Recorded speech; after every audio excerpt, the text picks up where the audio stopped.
Good morning, everybody. Welcome to the next military history Q&A. First of all, I am terribly sorry for scaring your children with my unruly, long, terrible hair.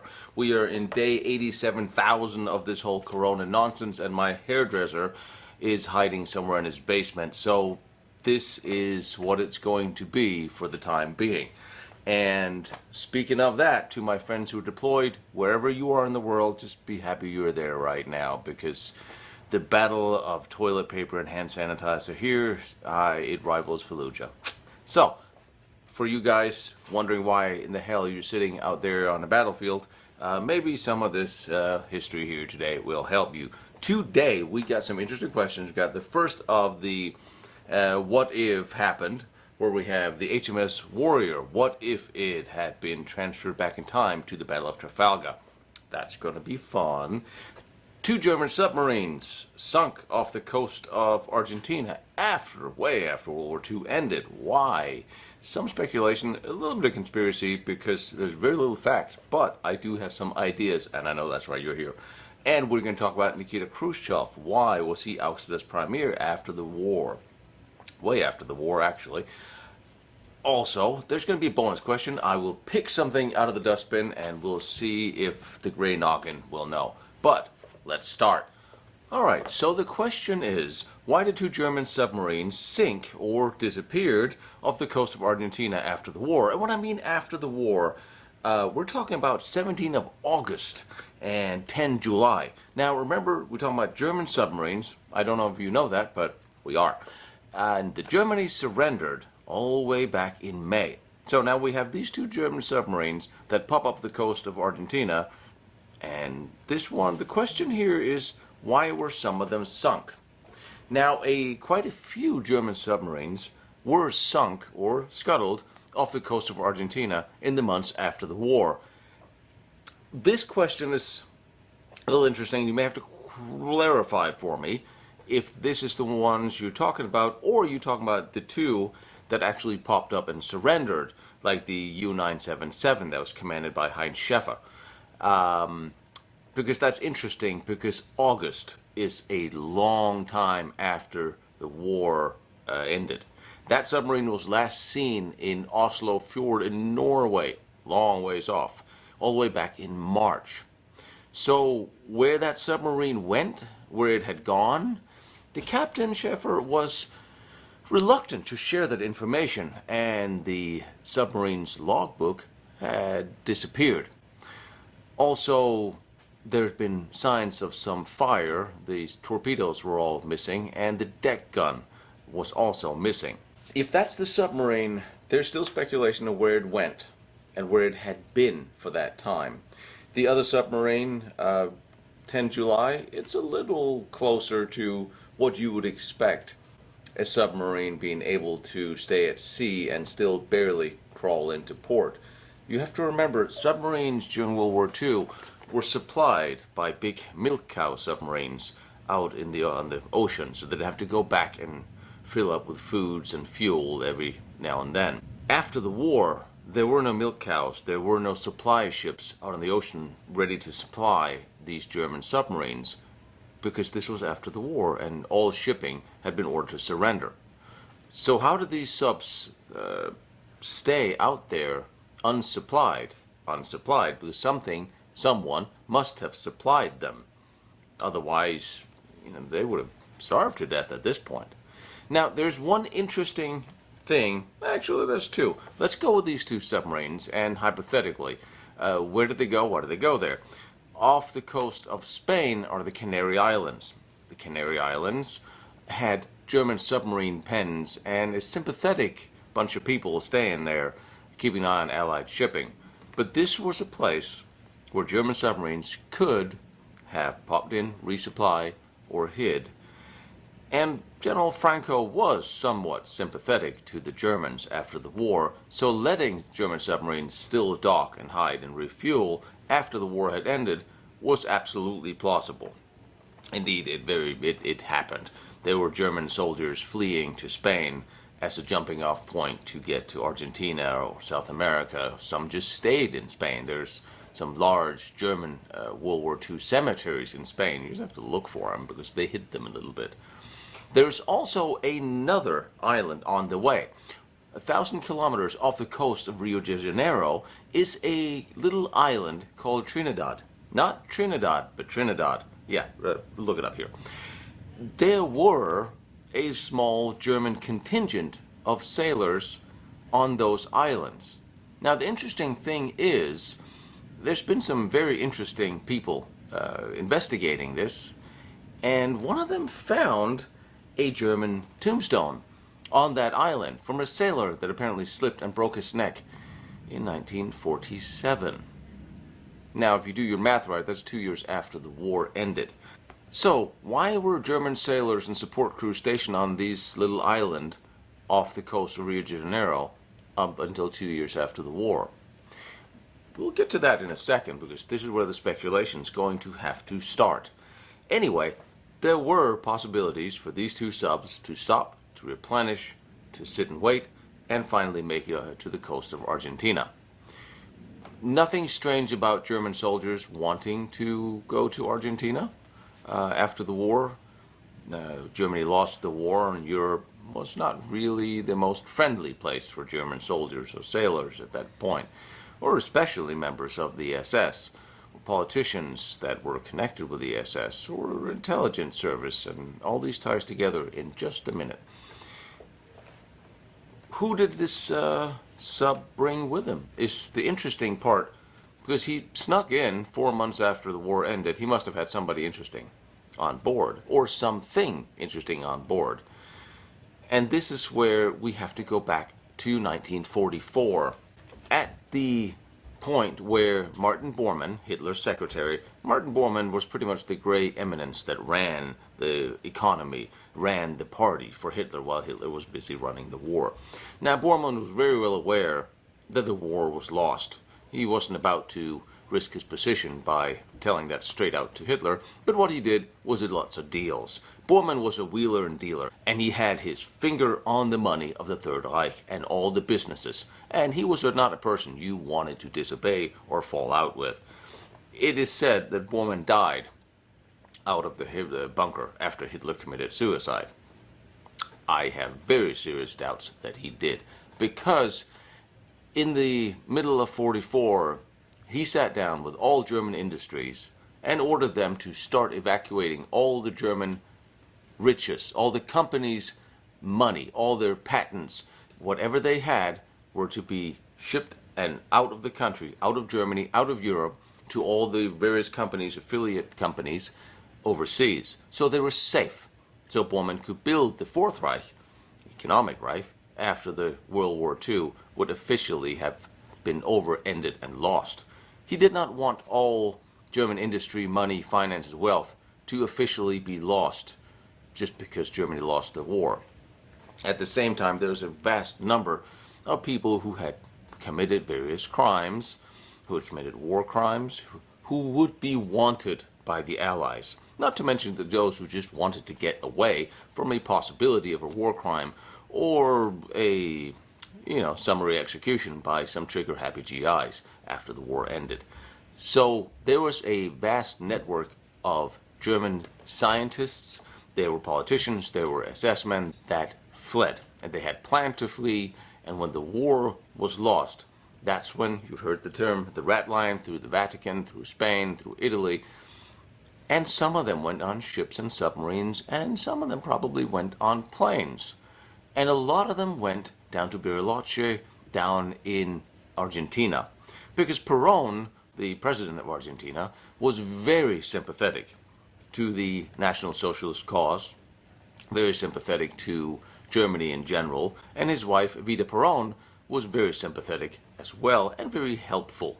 Argentina did declare war on Germany at the very, very end, because by doing so, Argentinian ships would be allowed into German ports, and thereby allowed to put a whole lot of Germans needing to get out of Germany on them and away, under the guise of being part of the victorious powers. That brings us back to, so after the war, Germany had a lot of technology and a lot of money and wealth diamonds, gold, Reichsmarks that was being funneled out of Germany. All this wealth and all these people got out however they could. And a lot of them rendezvoused in Argentina so they could get into Bariloche. A lot of these people were scientists that continued their World War II German research. And a lot of the people that left Germany was German scientists that had been advancing various scientific projects during the war and were very, very smart people, let's not forget. They all went to Argentina because Perón would continue funding their research and keep them safe from investigators or Mossad or whoever wanted to get them for whatever reason they might wanted to get them. So it is very possible that aboard all these submarines that went to Argentina, you had German scientists that were fleeing with their research. It's very possible that you had German Nazi dignitaries that were fleeing to get out. Money, gold, wealth, technology would put on submarines, and a lot of it would go to Argentina. So the submarines that were scuttled there were most likely submarines that came out of Germany with some of these people and funds or technology or people that needed to discreetly disappear. And then they scuttled the submarine afterwards. That's why there's a lot of submarines scuttled off the coast of Argentina. There's even some say there's some planes that landed with very, very high-tech German research, such as the Bell was supposedly put on a very large Junkers plane and flown to Argentina, where the plane was taken apart and disappeared. However, other planes made it there. Some of them crashed. There's still bits and pieces of planes and pilots' life jackets that were salvaged when some of the German planes crashed. Same goes for the submarines. Submarines are scattered the coast. And those two that surrendered, and I believe there's probably more than those two that surrendered at the very end of the war. Well, if they surrendered, some would say that the crews wanted to go to Argentina because some of them had family there, which is plausible and very possible. Didn't want to go to Japan, who's still fighting, because they were at best a sketchy ally at that time. So for the crews to just to make the independent decision with the captain when they heard the war was over, and let's go to Argentina because, well, it's better than going to Europe, that is possible, plausible, and I'm sure some did. But there's also those who left under strict orders of secrecy to bring high-ranking Nazi officials, technology, gold, wealth, diamonds, uranium research, so on and so forth, to Argentina. And I would believe that some of them would have unloaded this near to the coast or out of sight of the Argentinian authorities, because although they were technically friendly and helping each other out, and Perón and the Nazis were working very well together after the war, well, you don't want to share everything you have and everything you know if you don't have to. So it's very possible that these two submarines went to other places in South America, unloaded their cargo, and went to Argentina and officially surrendered because the crew were no longer of any use to the Nazi cause post-war. They were not in on the big secrets, and if they surrendered, the crew would eventually be able to go back home to Germany or live in peace in Argentina. That is my speculation on why these submarines went there along with a bunch of other things. There's a lot of this that is classified still, which makes it even more suspect. And we all remember U-234 that ended up in America, in Norfolk, some strange reason, with a Luftwaffe general, a bunch of uranium, some infrared triggers, a very intelligent nuclear physicist, scientist called Hans Schlickert, who invented these triggers, an Me-262 in crates. Now, all this was supposed to have gone... Oh, did I forget the heavy water? Oh, yeah, some of that too. You know. This stuff was supposed to have gone to Japan, because Japan was still fighting. And this would have aided Japan in its nuclear bomb project. However, it went to America. And the way it went there was very interesting, because this submarine, this was at the very end of the war. This was looking at late April. And this submarine left Hamburg, and it sailed all the way around Denmark. It was hailed a few times by Allied planes, but never attacked. And it dove and disappeared. The war ended with it at sea, where all German submarines were ordered to signal where they were so they could surrender. And it did signal a position where Allied radar confirmed it was not. Then it disappeared for several days and reappeared off in the Atlantic. It was eventually hailed at first by a Canadian warship whose communication was blocked by an American warship. Came in and took over communications, signaled the submarine to follow it into port. This submarine was destined to surrender to the Americans and absolutely nobody else. And there's very plausible an order that had gone out to Americans' allies to not attack this submarine. Now, it did disappear for long enough for this submarine to have gone to, say, the Canary Islands, dropped some people off, and then would come back on the route up to America, where it was supposed to end up. This would denote a deal would have been made between the Americans and certain Nazi officials to deliver what was on this submarine.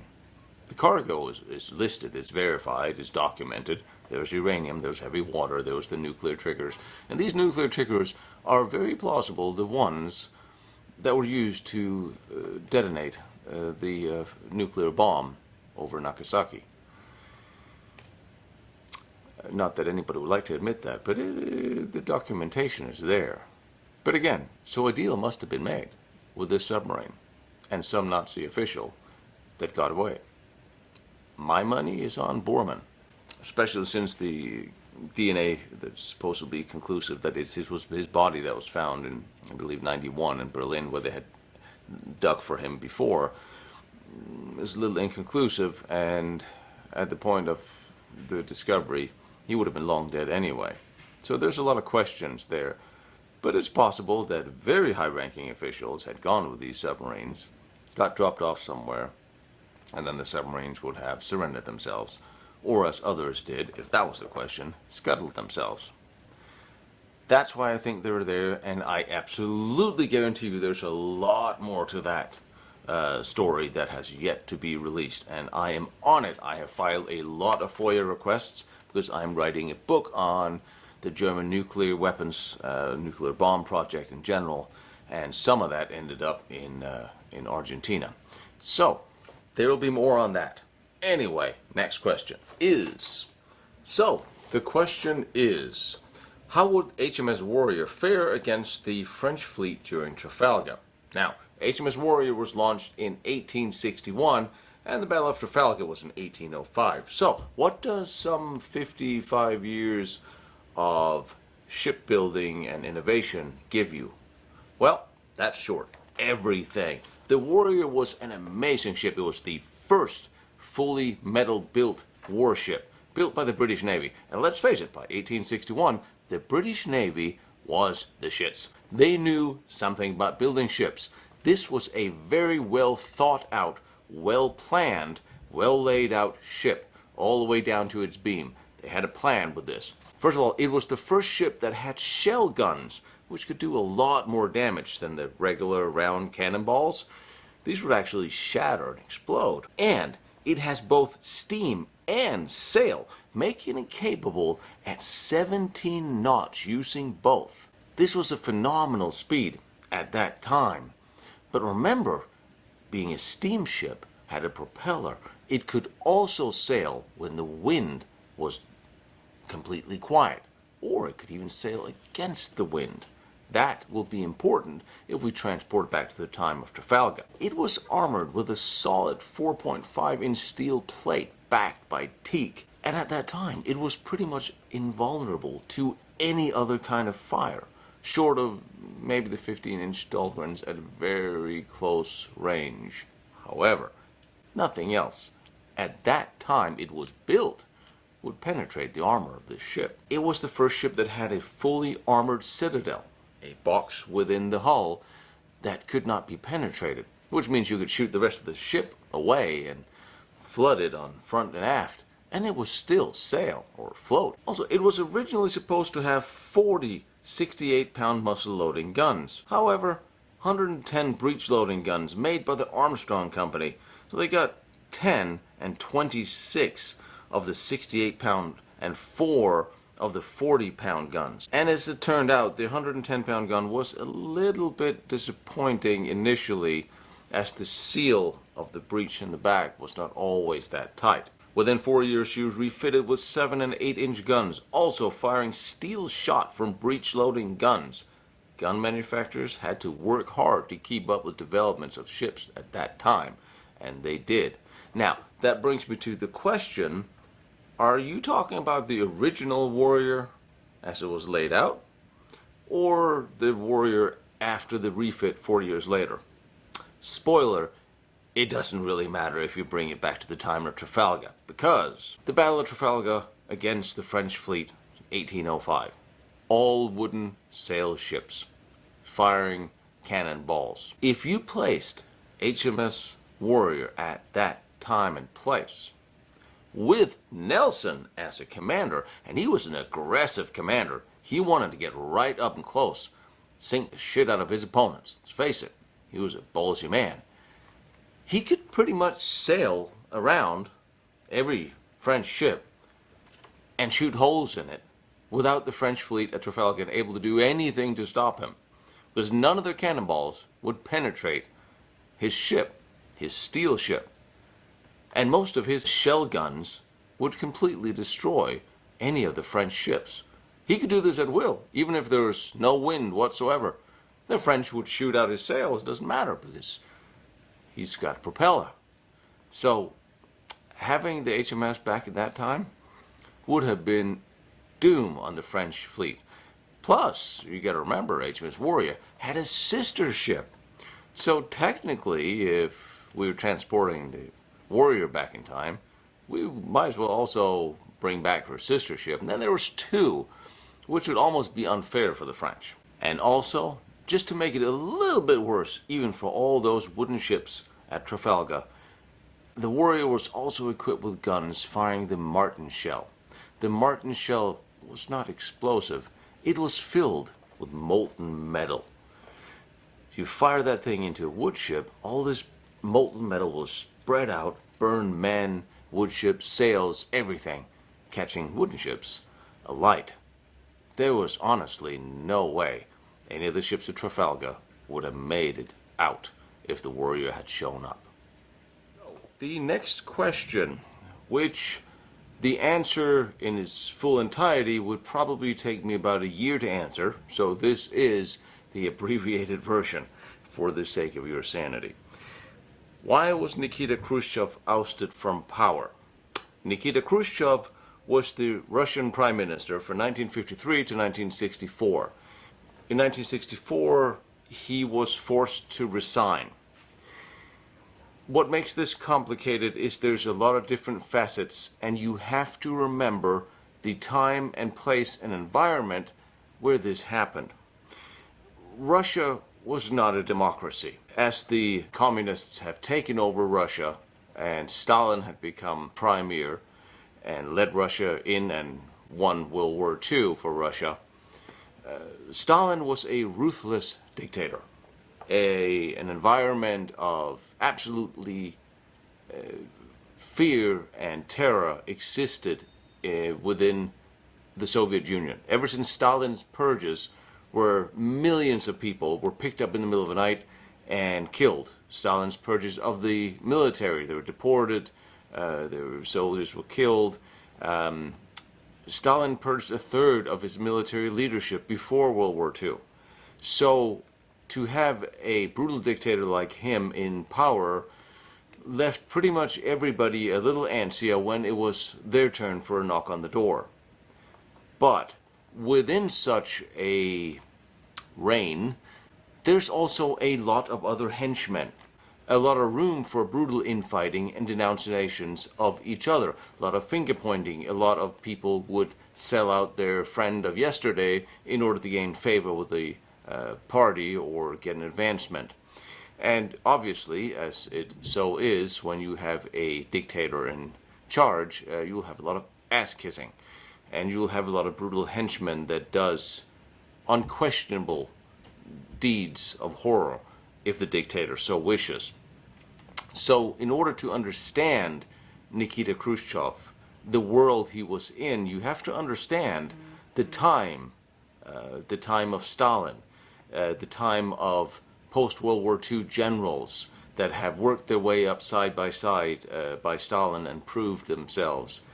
And you have to understand the most brutal man at the time was Beria, Stalin's henchman, head of the secret police. Beria was a horrible, vile rapist who had his secret police pick up women and had them brought to his house and raped them, sent them home with flowers. A terrible, terrible person who had dirt and horror on everybody. And if he had not, he was from Georgia, just like Stalin, built a house next to Stalin's house in Georgia. And he was always a little fearful if Stalin was finally going to get tired of him or not. There was a time when he was summoned to Moscow expecting to be executed and managed to talk himself into a promotion.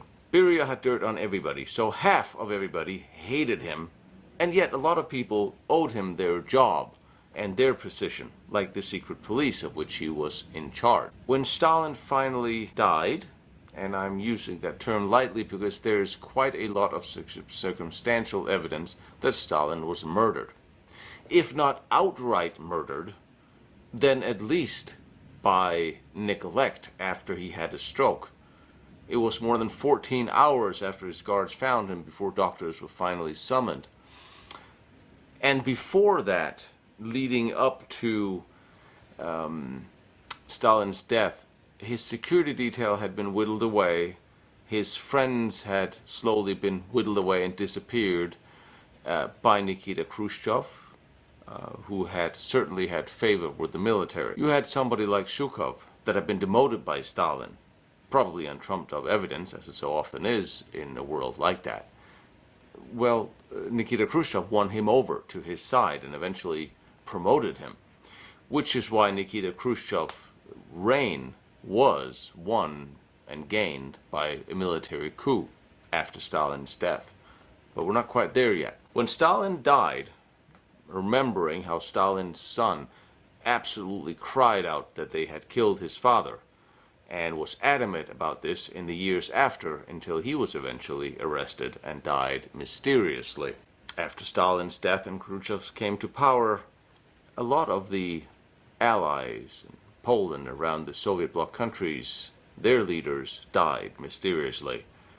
And as Stalin's body was still barely cold, the fighting for the position of Russian Prime Minister began, where you had people like Nikita Khrushchev, of course, vying for power. Beria was most certainly a contender. Now, you're looking at Malenkov, Beria, you have Khrushchev, and you have Molotov, all sort of vying for power. After Stalin died, NKVD soldiers under command of Khrushchev ringed the city of Moscow. It would seem as a little premature for an actual coup, and Nikita Khrushchev have to bide his time. Also, there was, again, to fuel the speculation of Stalin's death/murder, was that the Russian government lied about where he died and how he died. In Georgia, there's widespread rumors that he had been murdered, and indeed that Khrushchev had stood behind that murder. Some also said Beria was behind the murder or death of Stalin because he was fearful that his time was coming. And eventually a military coup puts Nikita Khrushchev in power, charge of the Soviet Union. And the military kept him there for quite a while. Now this is where it starts to get interesting. There was already infighting within Russia, within the Communist Party, on how the country should continue. There's the military on the side of Khrushchev, but also the bureaucrats that Stalin had begun to rail against at his latter years. See, Stalin wanted to take the power out of the centralized government and away from the bureaucrats and put it in the hands of the workers who had now become intelligent. They could read, they could write, they understood how to run their own factories. Interestingly enough, for the modern day socialists here today who does not quite seem to understand that the direction of socialism is communism, and for communism they don't need a whole lot of bureaucrats running things centralized. True communism will disperse power and ownership of the factories around the country to the workers. That was where Stalin was going. Now, Nikita Khrushchev was going in a different direction. He railed against Stalin after his death. He was in favor, or he was for reform. He wanted to change things while still keeping the military and the bureaucrats well fed and gave them all a pay raise. But everybody sort of knew that he had taken power on a lie. And this would continuously haunt him. There was infighting between the young middle managers who was in charge of the security apparatus and the old school, of which Nikita Khrushchev was one. Verbally, he said he wanted power to go to the younger ones, to the young generation. He was old and tired, just like Brezhnev that took over after him, which was also not a spring chicken. That's how Khrushchev got to power. He promised the young middle managing bureaucrats that was in charge of the security apparatus that they would be next in line, they would come to power. But after a few years, they were all gone, and he was still there. But more had to happen before it was finally obvious, and everybody in the Soviet government had enough. Khrushchev, he wanted profit-oriented policies. He rejected the cult of Stalin. He revived the communist campaign to suppress all remnants of religious installations in the Soviet Union. He also supported the invasion and crackdown of Hungary in 1956, the construction of the Berlin Wall in 1961, and the deployment of Soviet nuclear weapons to Cuba in 1962. Khrushchev was a bit of a gambler. Problem is, when the gamble looked like it was going to fail, he also had no problem backing down, folding, which was used widely against him in the coming years. His foreign policy position on religion, Marxist-Leninist doctrine, was a hardliner, but he was a reformer because he allowed criticism of Stalin. But at the same time, Khrushchev hoped to raise the Soviet Union's population's standard of living. He opened up to new academic and cultural freedoms. Now, historians generally believe that Khrushchev's effort in these areas was the context for his reformist policies, and the reformist policies later on by Mikhail Gorbachev. Had to get some inspiration somewhere. Khrushchev's downfall mainly resulted from his general lack of a clear ruling strategy. When the Stalin was in power, there was order, there was rules, people knew their place. With Khrushchev, everything was a little bit more dependent on what mood he was in. He had somewhat limited diplomatic skills, although he was seen in London quite frequently visiting the West. But he was limited in his skills in the complex, multifaceted aspect of domestic international demobilization that occurred during his time in office. Without him actually being removed, it's unlikely that the Soviet Union would have experienced the revival and growth and Spear's influence as it occurred during the time of Brezhnev. The other thing that was a problem for Khrushchev was he had started to deviate from the clear Marxist-Leninist ways of Stalin in other directions, which alienated her ally, China. Denunciations effectively alienated Khrushchev from the more conservative elements in the party, hence another split coming, and an opening wedge between the Soviet Union and China. In 1957, Khrushchev was almost overthrown from his position. Although a vote went against him, he still managed to hang on to power. Now, in foreign affairs, Khrushchev had an interesting doctrine of peaceful coexistence with the non-communist world, i.e. the West. Although there was a Cold War on, he had proclaimed this in the 20th Party Congress 1959, and he conferred often with President Eisenhower and was seen in London. Now, this brought the Soviet-American relations to a new high after the Cold War. However, these hopeful developments, Khrushchev as a diplomat remained somewhat blunt and direct. And as soon as he went back to Moscow, did a famous speech about how he would bury the Americans. Not particularly helpful for foreign diplomacy. After a long-planned summit conference with Eisenhower in Paris 1960, Khrushchev broke it up with the announcement that the U.S. had one of their spy planes shot down over Russian territory, creating another international scandal. And at the United Nations General Assembly in September 1960, Khrushchev again disrupted the proceedings by pounding his shoe on the desk repeatedly, shouting in Russian. In 1961, when he met with Kennedy, the Berlin Wall came up as a topic again, ending up with another blustering speech by Khrushchev, resulting in the building of the Berlin Wall. Again, cooling East-West relations. A very erratic policy on foreign affairs was seen by Khrushchev. Did not fall well back in Russia. However, Khrushchev was also in power when the first Russian satellite was launched into space, so he had his victories. Although in '62, with the resolution of Cuba and the removal of the Russian missiles from Cuban space, certainly left Khrushchev to lose face within the Soviet Union, as well to some degree abroad. And the Chinese communists harshly criticized the Soviet Union for mishandling this settlement completely. The Chinese and Russians split, finally. And China's ideological insist on an all-out war against imperialism, like Mao Zedong wanted, wasn't more of a nuisance to Khrushchev, who wanted coexistive policies with the West. And his policies was exacerbated by the Soviet refusal to assist the Chinese nuclear weapons buildup and to ratify the nuclear test ban treaty, reached between the Soviet Union and the United States in 1963. Although generally welcomed by the rest of the world, it just intensified the break between the Chinese and the Soviet revisionists, as they were now called. Khrushchev's rivals in the Communist Party deposed him as largely erratic and crankish behavior, regarded by the party as a tremendous embarrassment to the national state.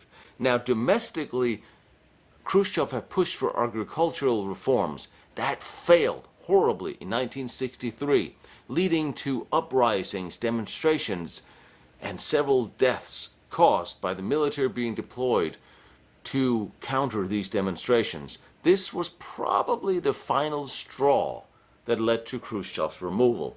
Internal disagreements, internal unrest, failing harvest, failing diplomacy on the international stage, and finally Khrushchev's enemies within the Soviet Union had the better of him. He was summoned to Moscow and handed his resignation, as it were. He was forced to resign. On October 14, 1964, a palace coup orchestrated by his loyal protege and deputy, Leonid Brezhnev.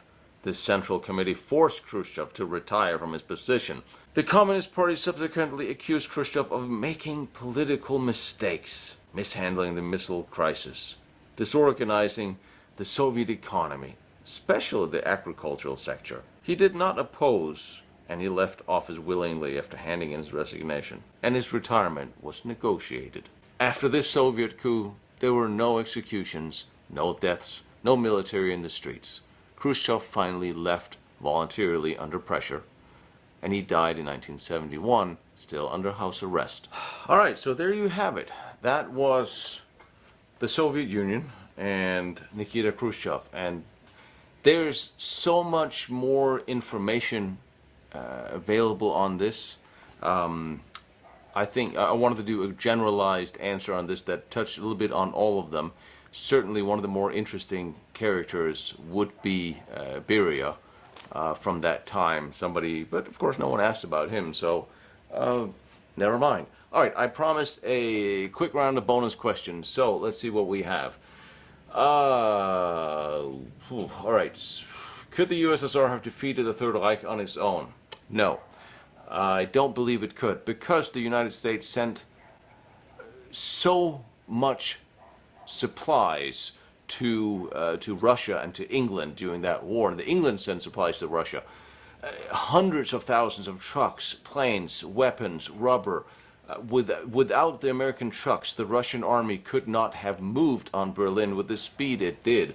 So no, I do not believe that if it had just been the Third Reich against Russia, without interference from England, America, France, or any of the Western allies, I do believe Hitler would have taken Moscow. He would have, quite possibly have won the war, or Stalin would have escaped Moscow and moved to the other side of the Urals, and a line around the Ural Mountains could have been set up by the Russians, and a peace could have declared from there, which would eventually have seen Russia rearm, and a World War III started, or they could have defeated Russia on its own. However, if Germany were to finally defeat Russia, Stalin would have to be dead. The Russian army would have to be defeated. Moscow would have to be taken. And Russia would have to officially have surrendered. And possibly a German leniency policy towards the Slavs in general would have helped quite a bit. However, that was the quick answer to that one. Let's see if we can do one more just for the heck of it. Oh, how much of it is true if the USSR was planning to attack Europe during World War II before Operation Barbarossa? Was Russia going to attack Germany regardless? I believe that, like I always said, war was inevitable between those two dictators. Sooner or later, they would have gotten into it. Hitler was very well aware that Russia would eventually have reached enough strength of armament that she was strong enough to take on Germany, and she more than likely would have. Stalin, not a few days or weeks from Barbarossa, sorry, I forget, this is the quickie, Stalin said at the Naval Academy that war with Germany was inevitable, and they would just have to wait for another few years before they were strong enough to take on Germany. And if you read some of the German soldiers' accounts of those first days of Barbarossa, when they crossed the line, they ran into concentrations of Russian armor and military buildups. You don't hear a lot about it in the history books. I do believe Stalin would eventually have attacked Germany, eventually. That's why he was so damned to appeased. That's why he was doing his damnedest to appease Hitler leading up to Barbarossa, because he was not ready. But one day he would be. And Hitler knew this, so it was a preemptive strike, just like Hitler did to France during World War I. Preemptive strikes sometimes work, sometimes they did not. Problem with Russia is it's a large, vast country. If an coexistence between the two could have happened, they're so opposing of ideologies. And again, Soviet-Russian communism sought to spread, seeding little seeds all throughout Europe. And nationalism, National Socialism, was also spreading around the West. It was an untenable situation that inevitably would have led to war. But read up on some of the books that was written by the German soldiers as they crossed the line on those first weeks and see what they actually found of Russian buildup. It's very interesting, and history have let that very, without saying much about it, really. Is there another one? Okay. Why was there Why wasn't there more efficient diplomatic coordination between the Third Reich, Japan, Finland before Operation Barbarossa? Did not the security concerns of all three of these nations vis-a-vis the USSR coincide with each other? Okay, that's interesting, because I just did speak about this, did I not? When we began to the Russian-Japanese Italian pact. Yes, they did all have similar concerns when it came to the USSR, to Russia. However, Japan had just barely finished fighting their war and signed an armistice with Russia. And remember, the Japanese Prime Minister would like to see a tripact with Russia, Germany, and Japan. So I think also the fact that Japan was under embargo, they were not ready for a full-scale war, even if it was on three sides, against Russia. Mannerheim in Finland did not particularly like Adolf Hitler. I don't think, again, the three sides really trusted each other fully, important, which is why you might not want to share plans. Mannerheim wanted Finland. He was a nationalist, he loved his country, and he really did not want to get into another Russian-Finnish war. He had just been defeated by Russia briefly before and lost quite a lot of territories from the Russians. However, Mannerheim wanted those territories back, and he did coordinate efforts with the Germans to regain those territories. In fact, during the war, the Finnish did advance onto the Russians, but they stopped at the line they had held before the Russian-Finnish War.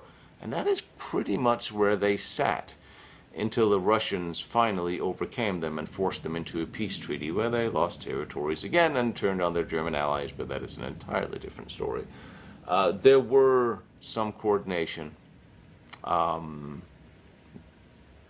agreed, more coordination between all the Axis allies would have been very beneficial. But again, you're looking at allies that all have very individual desires for the outcome of a war that did not necessarily coincide with Germans' outcome of the war, or their desires, what they wanted out of this.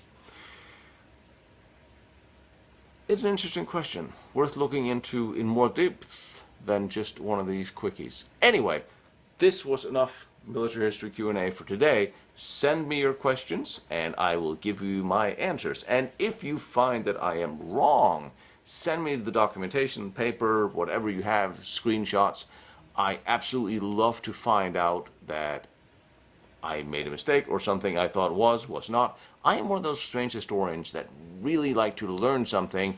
I want history to be truthfully told. So if you find something that is slightly different, let's hash it out and find out what it is and get it out there. You have a nice day. You know where to find my questions. Please follow the channel because it helps with the whole financial thing. And share and send me your questions. You know where. Bye.